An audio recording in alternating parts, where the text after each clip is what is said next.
nuevamente a Ministerio Palmoni. El día de hoy me gustaría compartir con ustedes nuevamente la serie del patrón profético, pero en esta ocasión vamos a estudiar la línea de Noé. Es decir, en los primeros 3 videos de claves proféticas ya establecimos lo que son las reglas o los principios de interpretación que debemos de utilizar al momento de estar estudiando la palabra o el espíritu de profecía. En el segundo estudio, que viene siendo los hitos, establecimos cómo Dios ha establecido una misma manera de trabajo a lo largo de cada generación. Las pisadas de Jehová son las mismas, es idéntica cada historia una tras otra. Por tanto, nosotros, al mirar esa constante similitud que hay en cada generación, debería de ponernos a pensar hoy en día cómo el Señor está trabajando. Ahora, dentro de este estudio, este vendría a ser nuestro tercer estudio acerca del patrón profético. Vamos a aplicar lo que es esos principios a la historia de Noé. Lo que vamos a mirar con Noé es que él fue un reformador en su generación y lo que él estaba predicando en su tiempo era que vendría un diluvio y todos conocemos esa historia, pero jamás la habíamos visto desde el punto de vista de que la historia de Noé se está desarrollando bajo los 3 mensajes angelicales. Así que, hermanos, les invito a que oren conmigo para que podamos comenzar con este estudio. Padre Santo, gracias te damos en este día por todas las bendiciones que son derramadas en nosotros. Te rogamos, oh Dios, que al abrir tu palabra, tú puedas darnos el entendimiento y la sabiduría necesarias para comprender y ver de qué manera, Señor, tú has llevado a cabo tu trabajo en cada generación. Te rogamos que estés con nosotros, oh Dios, y que también la presencia de tus ángeles nos acompañen, que quites de nosotros cualquier prejuicio y cualquier pensamiento indebido, Padre, al momento de estudiar. Te damos las gracias por todo, Padre, en el nombre santo de Cristo Jesús. Amén. Muy bien. En el estudio anterior, cuando hablamos acerca de los hitos, nosotros establecimos, por ejemplo, que el primero de los hitos que comienza con una línea de reforma es el tiempo del fin. Y el tiempo del fin forma parte de lo que es el primer ángel, porque realmente el primer ángel siempre llega en el tiempo del fin. Y ahí es donde comienza una línea de reforma. Ahora, recuerden ustedes que antes de que comience el tiempo del fin, siempre el tiempo del fin es precedido por un periodo de oscuridad. También debemos de saber que hay un cumplimiento de una profecía que se está llevando a cabo en ese momento. Hay un pasaje profético que es desellado, es decir, se abre el entendimiento sobre ese pasaje. Hay algunos que entienden el aumento del conocimiento, pero hay otros que no lo hacen. Entonces, por eso es que mencionamos que el Evangelio eterno lo que hace es establecer 2 clases de adoradores.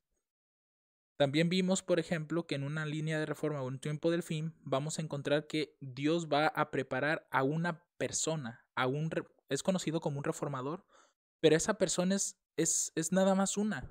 No son un grupo de personas las que Dios va a preparar, sino que es una persona la que Dios prepara y esa persona tiene que llevar a cabo esa obra. Y posteriormente, cuando ese reformador o esa persona comienza la obra, otros se van uniendo y Dios comienza a utilizar a esas personas que se van uniendo también al reformador que él ha establecido. Y finalmente encontramos que el mensaje de ese reformador se tiene que formalizar. Es decir, ha llegado el momento de que ese reformador comience a servir como un verdadero reformador, ¿no? Porque primero se está preparando y posteriormente él comienza a predicar. Entonces vamos a ver cuál es el tiempo de oscuridad en la historia de Noé. Pero para entender esto, vamos a ver por qué razón cuando va a comenzar una línea de reforma tiene que haber un periodo de oscuridad previo. Juan capítulo 1, versos del 1 al 8, dice lo siguiente. En el principio era el verbo, y el verbo era con Dios, y el verbo era Dios. Este era en el principio con Dios. Todas las cosas por Él fueron hechas, y sin Él nada de lo que ha sido hecho fue hecho. En Él estaba la vida, y la vida era la luz de los hombres. Sabemos que este verbo que se está mencionando en el verso 1 es Cristo. Entonces, por Cristo Como dice el verso 3, fueron hechas todas las cosas, y todo lo que existe es porque Él lo creó. Ahora en el verso 4 nos dice que en Cristo está la vida. Ahora la vida es la luz de los hombres, noten. Cristo es la luz de los hombres. En el verso 5 nos dice lo siguiente, y la luz en las tinieblas resplandece, mas las tinieblas no la comprendieron. Algo que estamos empezando a notar aquí es que cuando una persona no tiene a Cristo, esa persona se encuentra en tinieblas, porque como dice el verso 5, la luz resplandece entre las tinieblas, es decir, las disipa. Por tanto, las personas que no tienen a Cristo se encuentran en tinieblas. Ahora el verso 6 dice, hubo un hombre enviado de Dios, el cual se llamaba Juan. Este vino por testimonio para que diese testimonio de la luz, para que todos creyesen por él. No era la luz, sino para que diese testimonio de la luz. Juan estaba dando testimonio de Cristo. Por eso es que él vino a dar esa predicación en su tiempo. Y de hecho, más adelante vamos a ver que Juan también era un reformador en su generación. Ahora, Juan capítulo 3, versos 18 y 19. Aquí es donde vamos a establecer por qué Dios comienza a hacer una obra de reforma en un tiempo del fin, que es precedido por un periodo de oscuridad. Dice, el que en él cree, es decir, en Cristo, no es condenado, pero el que no cree ya es condenado, porque no ha creído en el nombre del unigénito Hijo de Dios.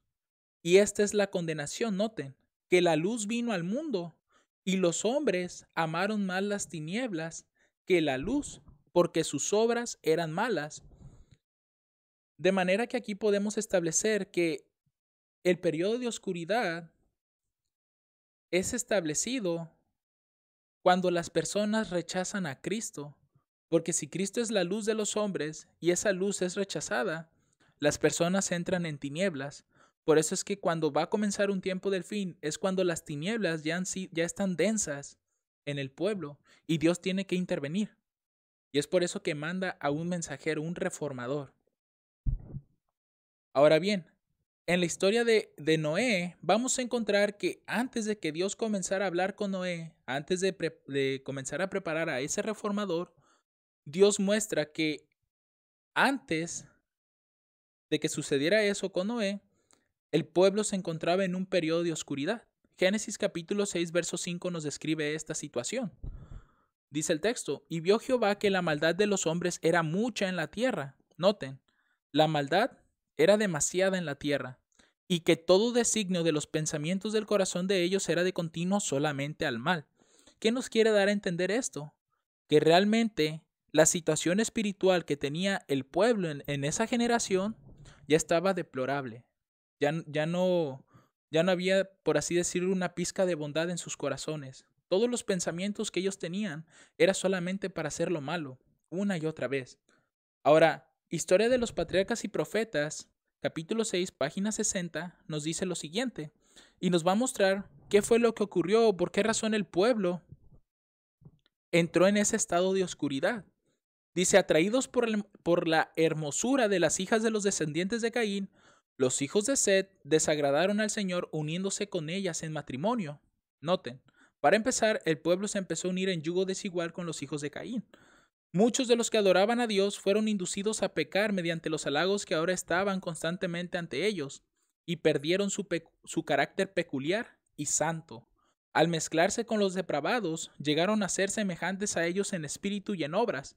Menospreciaron las restricciones del séptimo mandamiento, y tomaron para sí mujeres escogiendo entre todas. Los hijos de Set siguieron el camino de Caín, fijaron su atención en la prosperidad y el gozo terrenales, y descuidaron los mandamientos del Señor.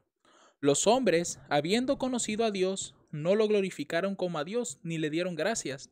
Al contrario, se envanecieron en sus razonamientos y su necio corazón fue entenebrecido. Note, la cuestión de que los hijos de Sed se unieran a las hijas de Caín hizo que el corazón de ellos fuera entenebrecido, es decir, se volvió tinieblas.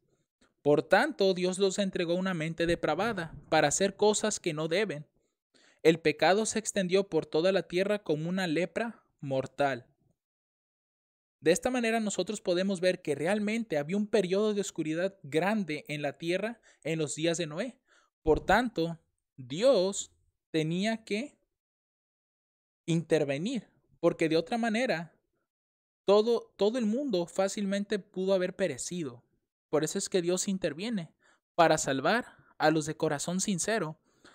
Así que podemos establecer nosotros aquí la línea de Noé, comenzando con el periodo de oscuridad que va incrementándose poco a poco. No es que la oscuridad llega en un instante, la oscuridad se va desarrollando. Y cuando llega a su punto máximo es cuando Dios comienza a intervenir y es cuando comienza una línea de reforma. Ahora, mencionábamos hace unos momentos que hay un pasaje profético que es desellado en ese momento, ¿cierto? Ahora bien, si nosotros recordamos, la Biblia como tal comenzó a ser escrita a partir de Moisés. Estamos hablando muy posiblemente varios siglos después de Noé. Entonces, ¿qué tipo de pasaje profético es desellado en ese tiempo si no existía una Biblia como tal? Bueno, Patriarcas y Profetas, página 62, nos dice lo siguiente acerca de los antediluvianos. Dice que los antediluvianos no tenían libros ni anales escritos, pero con su gran vigor mental y físico disponían de una memoria poderosa que les permitía comprender y retener lo que se les comunicaba para transmitirlo después con toda precisión a sus descendientes. Noten, su mente tenía la capacidad de retener cada palabra que se les decía y así la transmitían de generación en generación. Por eso es que no había nada escrito todavía. De hecho, tengo entendido que la escritura todavía no se había creado en este tiempo, sino algún tiempo después ya fue cuando se comenzó a crear escritos, ¿no? Pero ahora bien,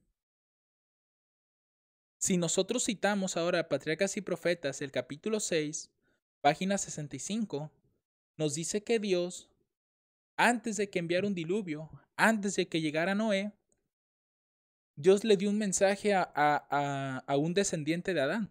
Dice, por medio de santos ángeles, Dios reveló a Enoc, noten, es Enoc aquí, su propósito de destruir al mundo mediante un diluvio. Entonces, no era nada más Noé, o no fue Noé el primero en saber que vendría un diluvio, sino que desde Enoc ya se sabía que iba a venir un diluvio. Dice, y también le manifestó detalles adicionales del plan de la redención.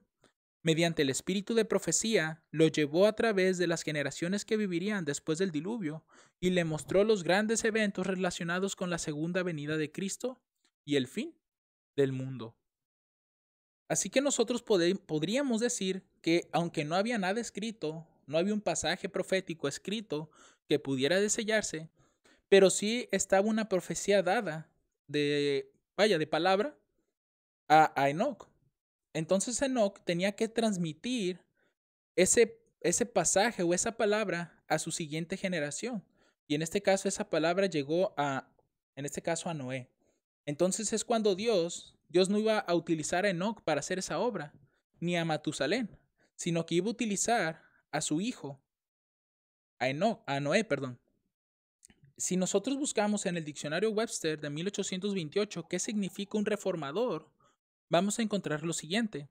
Es uno que efectúa una reforma o enmienda, como un reformador de los modales o de los abusos.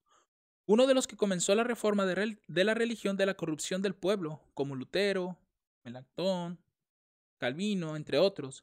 Entonces, si nosotros buscamos ahora qué es una reforma, también en el diccionario Webster, noten lo que dice.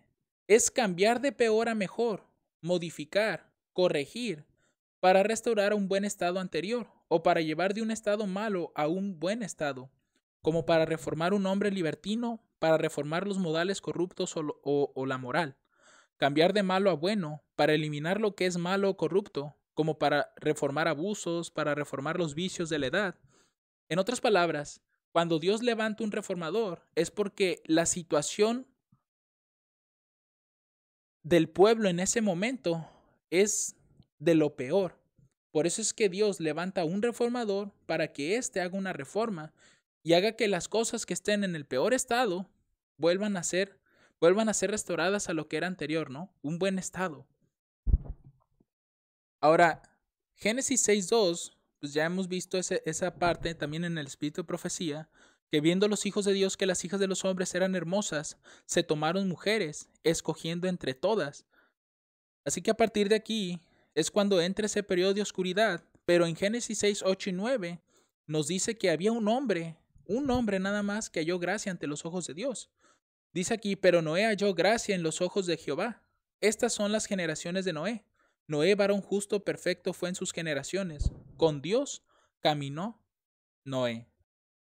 Este hombre, Noé, iba a ser la persona que Dios iba a escoger para que hiciera esa obra de reforma. Ahora, siempre que Dios escoge a una persona, esa persona tal vez tenga ideas preconcebidas, tal vez no tenga un entendimiento completo de lo que es la verdad. Entonces Dios lo que hace es dar un incremento de luz. Porque la luz lo que va a hacer es sacarte de las tinieblas en las que te encontrabas previamente. De manera que Dios aquí va a darle un incremento de conocimiento a Noé.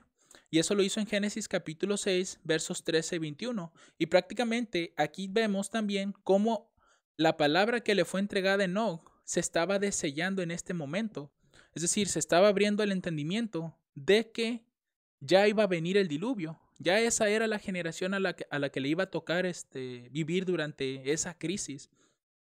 Entonces en el verso 13 dice, y dijo Dios a Noé, el fin de toda carne ha venido delante de mí, porque la tierra está llena de violencia a causa de ellos, y aquí que yo los destruiré con la tierra.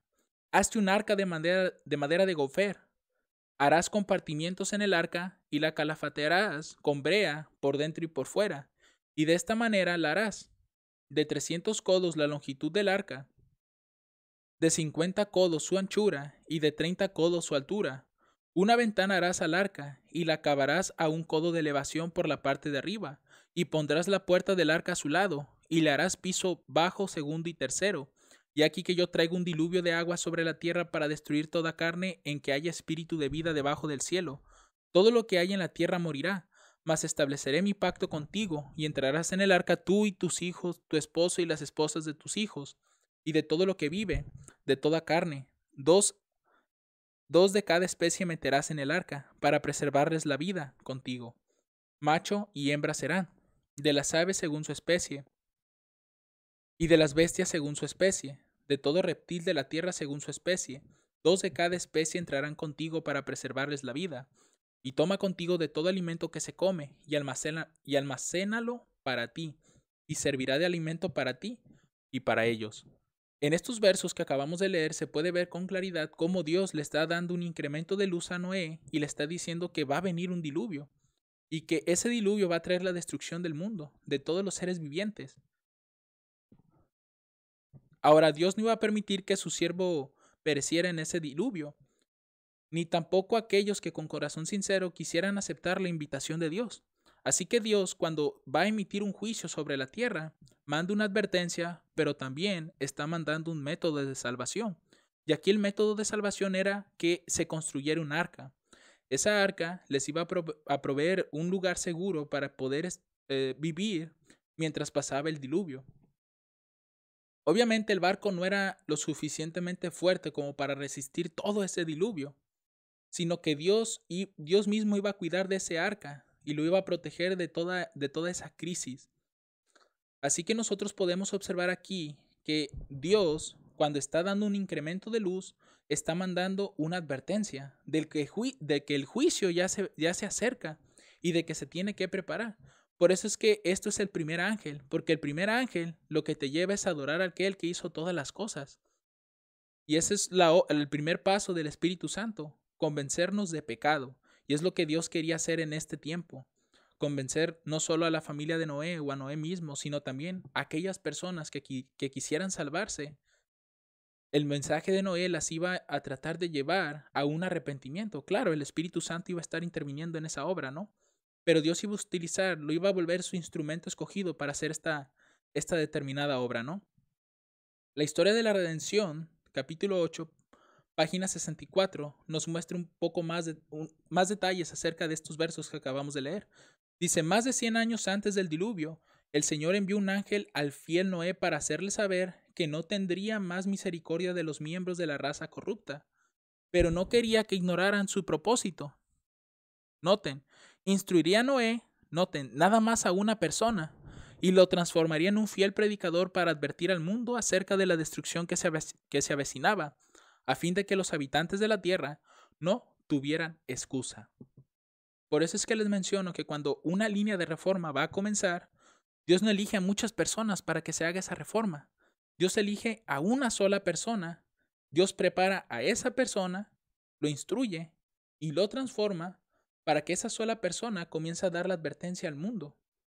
Ahora, esa persona, una vez que comienza a hacer esas predicaciones, las personas que se van acercando al mensaje, lo van aceptando y van formando parte de ese movimiento, por así decirlo, también Dios las va a comenzar a utilizar a ellas y no solamente al reformador. Pero primeramente, siempre es el reformador al que Dios llama primero y siempre es una persona. Ahora, otra característica del primer ángel es que ese mensaje que el reformador va a recibir tiene que ser formalizado. Se tiene que dar como una especie de testimonio de que él es el hombre escogido por Dios. Génesis 6:22 podemos verlo aquí, esa formalización es que e hízolo así Noé, hizo conforme a todo lo que le mandó, todo lo que Dios le mandó. Y si consultamos el espíritu de profecía, capítulo 7, página 72, se nos dice que mientras Noé daba al mundo su mensaje de amonestación, sus obras demostraban su sinceridad. Así se perfeccionó y manifestó su fe. Dio al mundo el ejemplo de creer exactamente lo que Dios dice. Todo lo que poseía lo invirtió en el arca. Cuando empezó a construir aquel inmenso barco en tierra seca, multitudes vinieron de todos los rumbos a ver aquella extraña escena y a oír las palabras serias y fervientes de aquel singular predicador. Cada martillazo, noten, dado en la construcción del arca, era un testimonio para la gente. Aquí podemos ver que esa formalización se completó cuando Noé comenzó a hacer las cosas que Dios le pidió que hiciera, construir el arca. Y no solo Noé predicaba con palabras, también con sus acciones, como menciona aquí, que cada martillazo que se escuchaba, que le era dado al arca, la madera, era prácticamente una condenación para aquellos que estaban rechazando ese mensaje de misericordia. Ahora aquí podemos ver cómo el primer ángel entra en función completamente, porque lo que nosotros vamos a ver en próximas líneas es que el ángel desciende, pero el ángel tiene que ser fortalecido. Desciende el segundo ángel y ese segundo ángel tiene que ser fortalecido. Desciende el tercer ángel y ese ángel tiene que ser fortalecido. Así es como funcionan estos tres mensajes. Descienden y se fortalecen. Entonces aquí vamos a ver el fortalecimiento que va a tener este primer ángel. Si nosotros recordamos Apocalipsis 14, 6 y 7, dice, y vi otro ángel volar por el medio del cielo que tenía el evangelio eterno para predicarlo a los moradores en la tierra y a toda nación y tribu y lengua y pueblo, diciendo en alta voz, temed a Dios y dadle gloria, porque la hora de su juicio es venida, y adorad a aquel que ha hecho el cielo y la tierra y el mar y las fuentes de las aguas. A esto, mis hermanos, nosotros le llamamos una atemorizadora convicción del pecado, porque lo que está haciendo Dios aquí es llevarnos a adorarle a Él, porque más adelante vendrá un juicio. Entonces lo que Dios quiere es que su pueblo esté preparado. Entonces aquí podríamos decir que va a comenzar la verdadera prueba para ellos. Si aceptar o no aceptar este mensaje de misericordia. En Historia de los Patriarcas y Profetas, capítulo 7, página 72, se nos dice que durante el tiempo que precedió al diluvio, su fe fue probada, pero ellos no resistieron esa prueba, no la aceptaron, no aceptaron ese mensaje, no quisieron recibirlo. Entonces, a partir de aquí, podemos ver que los fundamentos son colocados, porque el primer ángel lo que hace es colocar fundamentos siempre sobre dónde establecer la verdad. Y aquí, en el capítulo 8, página 64, se nos muestra esto. Dice, el patriarca debía predicar a la gente y también construir un arca, según las indicaciones de Dios para salvación de sí mismo y su familia. No solo debía predicar, sino que su ejemplo, al construir el arca, habría de convencer a todos que creía lo que predicaba. Aquí lo que vamos a ver, mis hermanos, es que conforme avanzamos en cada línea de reforma, Dios va añadiendo más luz, más hitos y más información acerca de cómo funciona cada mensaje en las distintas generaciones, porque todo eso apunta a nuestra última generación. Y en esta historia, el fundamento es presentado como ser el arca. El arca era el fundamento del mensaje, porque lo que Noé estaba predicando, las personas bien lo podían escuchar, pero el hecho de que él estuviera construyendo un arca, él estaba mostrándole a las personas que él realmente creía lo que les estaba predicando, de manera que el arca se volvió el fundamento del mensaje. Ahora, cuando estos fundamentos son colocados, rápidamente el enemigo no se queda quieto. Si él pudiera, él mismo intervendría, pero como no puede hacerlo, él utiliza los mismos agentes humanos para hacer su obra. Y esto lo podemos ver claramente en Judas. Lucas capítulo 22, 3, 6 nos dice lo siguiente: y entró Satanás en Judas, por sobrenombre Iscariote, el cual era uno de los números de los 12, y este fue y habló con los príncipes de los sacerdotes y con los magistrados de cómo se le entregaría. Y ellos se alegraron y convinieron en darle dinero, y él prometió y buscó oportunidad para entregárselo en ausencia del pueblo. Lo que vemos aquí es que Satanás siempre utiliza a los agentes humanos para tratar de derribar el fundamento que Dios está estableciendo a través del reformador. Entonces, en esta historia también tenemos esa clase de personas. Historia de la redención, Historia de los patriarcas y profetas, capítulo 7, página 72, nos va a describir quiénes eran estos enemigos que estaban tratando de derribar el mensaje que Noé estaba dando. Dice, algunos estaban profundamente convencidos y hubieran atendido a la amonestación. Noten, el Espíritu Santo estaba trabajando en esas conciencias. Las palabras de Noé eran poderosas y el Espíritu Santo estaba haciendo su obra de convencer de pecado. Y por lo tanto podemos entender que el primer ángel estaba haciendo su obra, convencer al mundo de pecado. Pero, como dice aquí, eran tantos los que se mofaban y los ridiculizaban que terminaron por participar del mismo espíritu. Resistieron a las invitaciones de la misericordia y pronto se hallaron entre los más atrevidos e insolentes burladores. Esta clase de personas, mis hermanos, eran aquellos que habían conocido, estaban aceptando, pero a causa de los que se burlaban de ellos, mejor prefirieron apartarse y participar del mismo espíritu de ellos. Ahora, lo interesante de esto es que no eran tan iguales en espíritu, sino que, como dice aquí, se hallaron todavía más atrevidos e insolentes que otros. Dice, pues nadie es tan desenfrenado ni se hunde tanto en el pecado como los que una vez conocieron la luz, pero resistieron al espíritu que convence de pecado. Por eso es que estas personas que habían conocido la luz del mensaje, que habían conocido al reformador y el mensaje del reformador, y estaban como que queriendo aceptar, cuando otros se burlaron de ellos, mejor prefirieron apartarse y ellos se volvieron peor que aquellos que se estaban burlando en un principio. Ahora, otro grupo que nos presenta también aquí es que había creyentes a través de imágenes. Y esto es interesante, porque se nos dice lo siguiente de estas personas. No todos los hombres de aquella generación eran idólatras en el sentido estricto de la palabra. Muchos profesaban ser adoradores de Dios. Alegaban que sus ídolos eran imágenes de la deidad y que por su medio el pueblo podía formarse una concepción más clara del ser divino.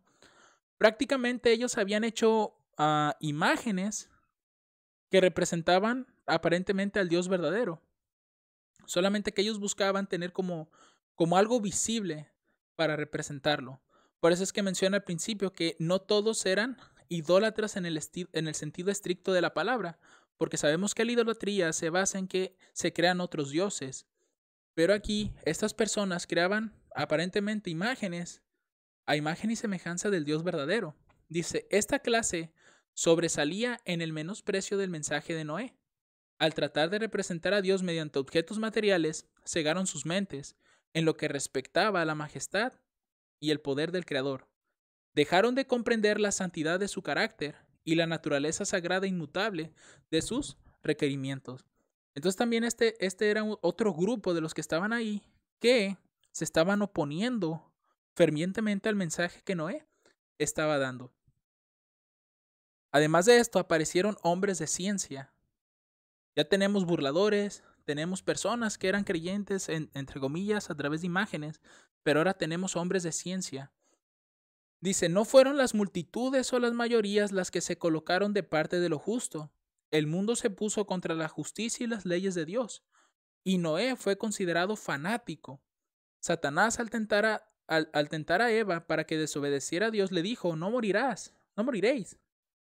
Los grandes hombres del mundo, honrados y sabios, repitieron lo mismo. Las amenazas de Dios, dijeron, tienen por fin intimidarnos y nunca se realizarán. No debéis alarmaros, nunca se producirá la destrucción de la tierra por el Dios que la hizo, ni el castigo de los seres que Él creó. Podéis estar tranquilos, no temáis. Noé es un descabellado fanático. El mundo se reía de la locura del iluso anciano. En vez de humillar sus corazones ante Dios, persistieron en su desobediencia e impiedad como si Dios no les hubiera hablado por su siervo. Entonces estos hombres de ciencia o sabios, como se los consideraba, dijeron que Dios no podía castigar al mundo, que Dios no iba a traer juicios, que se tranquilizaran, que las palabras de este reformador únicamente buscaban intimidar o tratar de sacarlos de su estado de felicidad. Entonces, pues lamentablemente, estas voces también hicieron que muchas conciencias se apartaran del mensaje de misericordia. Ahora, aquí aparecen también lo que son los filósofos o hombres sabios, ¿no? También. Dice, el mundo miraba maravillado, algunos hasta con temor. Este párrafo se refiere a cuando los animales estaban entrando al arca, si no mal recuerdo. Dice, llamaron a los filósofos para que explicaran aquel singular suceso, pero fue en vano. Era un misterio que no podían comprender. Pero los corazones de los hombres se habían endurecido tanto al rechazar obstinadamente la luz, que aún esta escena no les produjo más que una impresión pasajera. La raza condenada contemplaba el sol en toda su gloria, y la tierra revestida casi de la belleza del Edén, y ahuyentó sus crecientes temores mediante ruidosas diversiones, y mediante actos de violencia, pareció atraer sobre sí la ya despierta ira de Dios. Todos estos grupos que acabamos de mencionar fueron la actividad de los enemigos que trataron de derribar el fundamento que Dios había establecido a través de su siervo. Y estos mismos burladores los vamos a encontrar en diferentes líneas, siempre apareciendo cuando Dios quiere colocar los fundamentos del mensaje a través de su siervo escogido. Ahora, ya que hemos visto varias características del primer ángel, vamos a ver qué otras características trae el segundo ángel y cuáles nos presenta la línea de Noé. Una de ellas, y que siempre vamos a encontrar en el segundo ángel, es una manifestación gloriosa del poder divino. Génesis 7, 8 y 9, dice que de los animales limpios y de los animales que no eran limpios, y de las aves y de todo lo que se arrastra sobre la tierra, de dos en dos entrarán con Noé en el arca, macho y hembra, como mandó Dios a Noé. Entonces lo que vamos a ver a continuación es que esa obra de traer los animales al arca fue una manifestación gloriosa del poder de Dios.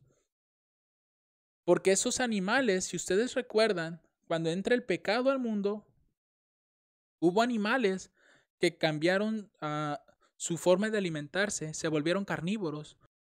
Pero el resto de los animales que no eran carnívoros, lo que les sucedió es que empezaron a tener un temor más fuerte de los hombres. Si tú, por ejemplo, te le quieres acercar a un animal que está en su estado salvaje, ese animal huye de ti. Entonces, eso mismo ocurría en ese tiempo. Los animales se apartaban de los hombres cuando querían ser tomados o algo, y pues los animales que eran carnívoros pues trataban de comérselos. Pero lo interesante de esto es que estos animales, en plena armonía, como menciona aquí, de dos en dos, las parejas de animales, iban llegando al arca y sin lastimarse unos a otros y sin tener temor de Noé. Más bien sin tener miedo, porque temor ya es otra cosa, ¿no? Entonces dice aquí, se enviaron ángeles para reunir en los bosques y los campos a los animales que Dios había creado. Iban delante de ellos, y estos los guiaban, de dos en dos, macho y hembra, y los animales limpios en grupos de a 7. Esos animales, desde los más feroces hasta los más mansos e inofensivos, entraron solemne y pacíficamente en el arca. El cielo parecía cubierto de aves de todas clases. Llegaron volando hasta el arca, de dos en dos, macho y hembra, y de las aves limpias en grupos de a 7. El mundo los contemplaba maravillado, algunos con temor, pero se habían endurecido tanto en su rebelión que esa suprema manifestación del poder de Dios tuvo solo una influencia momentánea sobre ellos. Durante 7 días los animales llegaron hasta el arca y Noé los acomodó en los lugares que les había preparado. Así que nosotros podemos observar aquí con claridad que cuando el mensaje del segundo ángel llega, hay una manifestación gloriosa del poder divino y es muy visible, prácticamente no puede ser negada por nadie. Solo el problema aquí, mis hermanos, de los antediluvianos es que cuando ellos contemplaron eso, ya se habían endurecido tanto que solamente sintieron esa influencia de manera corta. Realmente pasó rápidamente esa impresión, pero no duró un día esa manifestación del poder de Dios. Dice aquí que duró 7 días. 7 días estuvieron llegando estos animales al arca. Entonces, día tras día, Dios mostraba ya prácticamente su poder ante ellos, de que realmente algo malo se iba a avecinar. Y aquí es donde nosotros podemos ver que ya se están desarrollando los dos grupos. Siempre en el segundo ángel es más visible esto. Y cuando llegamos al tercero, pues ya quedan demostradas las dos clases. Aquí en Historia de la Redención, capítulo 8, página 67, nos dice que mientras la raza condenada contemplaba el sol que brillaba con toda su gloria y la tierra revestida de una belleza casi edénica, ahuyentó sus crecientes temores con diversiones ruidosas y mediante sus actos de violencia parecían invocar sobre sí la caída de la ya presente ira de Dios. Esa manifestación gloriosa que Dios les dio era para que sus corazones escucharan la voz de Dios. Ya Dios les había dado una primera prueba al momento de que su siervo estaba construyendo el arca. Eso ya debió de ponerlos a pensar en que este hombre estaba creyendo algo que no había pasado nunca, porque nunca había llovido sobre la tierra, entonces era algo imposible que sucediera, sobre todo un diluvio. Pero el hecho de que Noé se estuviera preparando y hubiera dado todo lo que tenía para la construcción de ese arca, incluso dice el espíritu de profecía que algunos ayudaron en la construcción. Esa primera prueba debió de convencerlos, pero como no la aceptaron, Dios les dio una segunda manifestación de su poder glorioso al traer a esos animales solos, bueno, en apariencia solos, porque no se podían ver a los ángeles que estaban guiando esos animales. Pero aquí, a partir del segundo mensaje o segundo ángel, uno ya puede observar esas dos clases de adoradores. Y finalmente, vemos lo que es el juicio. Génesis 7, 15 y 16 dice que entraron con Noé al arca de dos en dos de toda carne en que había espíritu de vida, y los que entraron, macho y hembra de toda carne entraron, como le había mandado Dios, y Jehová le cerró la puerta. En ese momento, cuando llega el tercer ángel, mis hermanos, es el momento del juicio. El pueblo se tuvo que haber preparado con los primeros dos ángeles, tuvo que convencerse de pecado y estarse manteniendo en la justicia, porque el tercer ángel acaba de llegar y cuando este ángel llega es porque hay una puerta que se va a cerrar, hay un cierre de gracia aquí.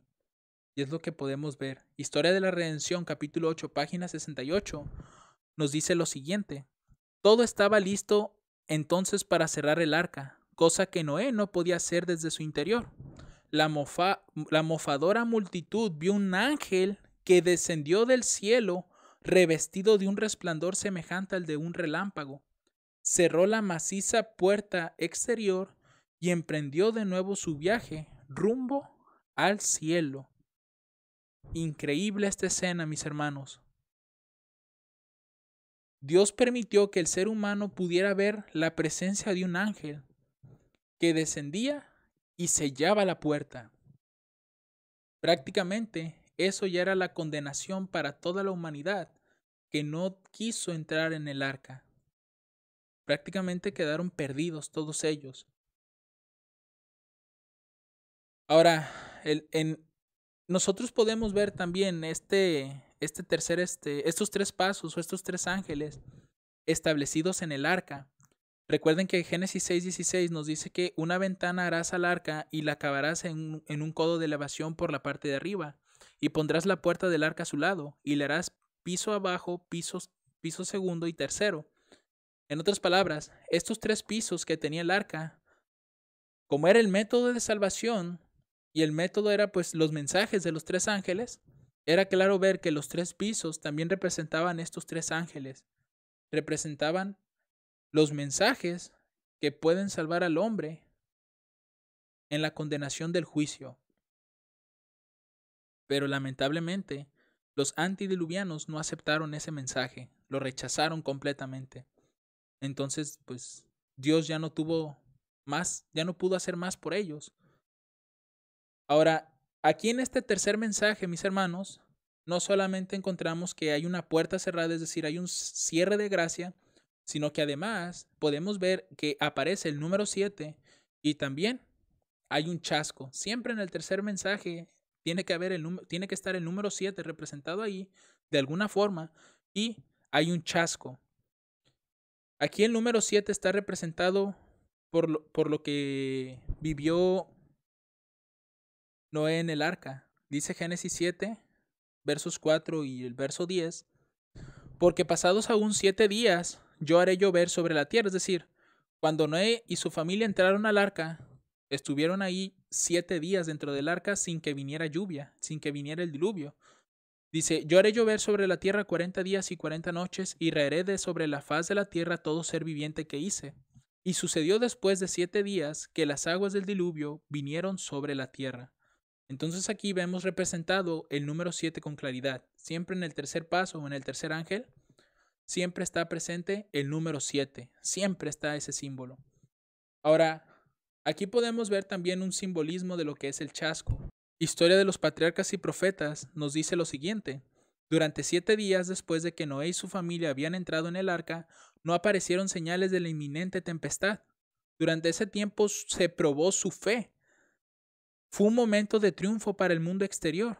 La aparente tardanza confirmaba la creencia de que el mensaje de Noé era un error y que el diluvio no ocurriría.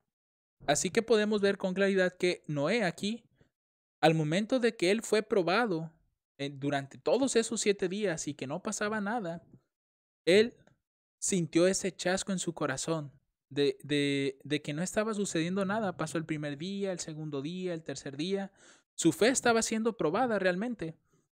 Pero ya cuando llegó el séptimo día, fue cuando comenzaron a caer las gotas y se vino el diluvio sobre el mundo, ¿no?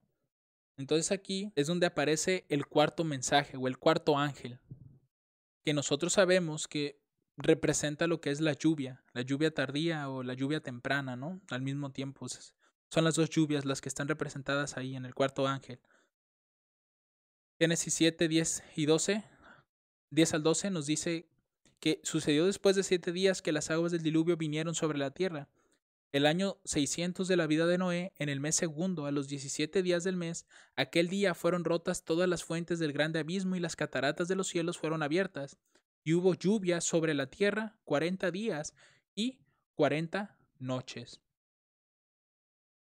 Siempre el cuarto mensaje o el cuarto ángel o el cuarto paso, siempre vamos a encontrar lluvia. Hay lluvia presente ahí en diversos símbolos. Así que mis hermanos, esto es lo que nosotros llamamos una línea de reforma. Y aquí lo que hemos visto es la línea de Noé. Recuerden, una línea de reforma comienza por un periodo de oscuridad. El pueblo se encuentra en tinieblas porque se apartó de Cristo. Entonces Dios comienza una línea de reforma y a este comienzo se le llama el tiempo del fin. Aquí es donde el primer ángel desciende, pero acá es fortalecido, ¿no? Entonces en el tiempo del fin, recuerden, hay una profecía que es desellada En este caso, Dios ya le había revelado a Enoc sobre el diluvio, pero en el tiempo de Noé es cuando esa luz se estaba desellando, se estaba entendiendo de que ya iba a ocurrir ese diluvio, y Dios prepara un reformador en el tiempo del fin. Dios lo escoge, le habla y lo va a empezar a instruir. Después de esto viene lo que es un incremento de conocimiento. Recuerden que el pueblo se encontraba en tinieblas, entonces Dios tiene que sacar a ese reformador de las tinieblas para que ese reformador posteriormente, una vez que su mensaje es formalizado, él comienza a predicar ya con la luz que Dios quiere que se predique. Porque esto, mis hermanos, podemos llamarlo como la verdad presente de la línea de Noé. La verdad presente de él es que iba a venir un diluvio y el arca era el método de salvación. Entonces aquí el primer ángel, por así decirlo, entra o es fortalecido, y es cuando Noé empieza a colocar los fundamentos del arca. Vienen siendo ya el primer piso, ¿no? Por decirlo de alguna manera. Pero cuando esos fundamentos son colocados, rápidamente el enemigo de las almas también tiene sus propios instrumentos y comienzan a atacar el fundamento y al reformador. Una vez hecho esto, llega el segundo mensaje o el segundo ángel, y lo que podemos observar aquí es una manifestación gloriosa del poder divino. En el caso de Noé, esa manifestación gloriosa fueron los animales entrando en apariencia solos al arca, porque ya vimos que fueron ángeles los que estaban guiando a los animales. Después tenemos el tercer mensaje y vemos que hay una puerta que es cerrada. Hay un cierre de gracia, mis hermanos, ahí. Y posterior a ese cierre de gracia, el número 7 está visible ahí y hay un chasco. El diluvio no llega dentro de esos 7 días. Y posteriormente, cuando llega el cuarto mensaje, que es el mensaje de la lluvia, es cuando aparece el diluvio. 40 días y 40 noches. Entonces todo esto, mis hermanos, es una línea de reforma. Y esta es la línea de Noé. En la próxima presentación, si no mal recuerdo, vamos a estar estudiando lo que es la línea de Moisés y vamos a ver que toda esta historia, todos estos hitos, estos pasos se repiten, pero obviamente en diferente tiempo, con diferentes personajes, pero Dios va añadiendo más luz a esa línea.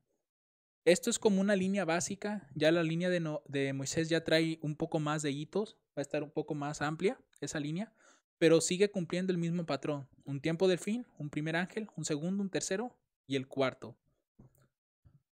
Con esto terminamos nuestro tercer estudio, hermanos, acerca del patrón profético. Las notas de este estudio van a estar en la descripción del video. Y de igual forma, si tienen alguna duda o algo, pueden buscarnos en las redes sociales que también van a estar publicadas en la descripción del video. Por si alguien quiere conocer más o no ha entendido un punto o algo, les invitamos a que puedan comunicarse con nosotros. Que el Señor les bendiga, mis hermanos, abundantemente. Amén.